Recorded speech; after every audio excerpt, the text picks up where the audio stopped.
लग्नाची बेडी या मालिकेतील पुढील भागात रुक्मिणी काकूंच्या मनात संशय वाढतो आणि राणी खरोखरच खोटं बोलत आहे म्हणून त्या तिला उघडपणे विचारतात, राणी हा हार तुझ्या कपाटात कसा आला?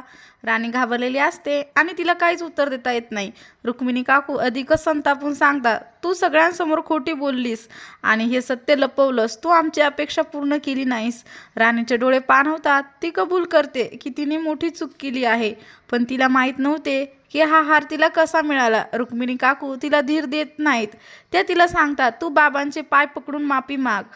राणी पिंकीचे पाय धरते आणि माफी मागते. पिंकी नाटक करत म्हणते, तुला जर खरोखर माफी मागायची आहे तर जिच्यावर तू आरोप केले होते तिची माफी माग. मधू विचारते, पिंकी कुठे आहे? राणी घाबरून उत्तर देते, मी जोपर्यंत आहे तोपर्यंत पिंकी येणार नाही. पिंकी घराबाहेर निघते आणि तिथे राघव येतो. राघवला पाहून पिंकीला धक्काच बसतो. आता राघवला पिंकीचे सत्य कळेल का? पिंकीने चिमटेवाले बाबा म्हणून वेश बदलून घरात येण्याचे सत्य सर्वांसमोर येईल का? हे जाणून घेण्यासाठी आमच्या चॅनलला सबस्क्राईब करा आणि व्हिडिओ आवडला असेल तर नक्की लाईक करा. धन्यवाद.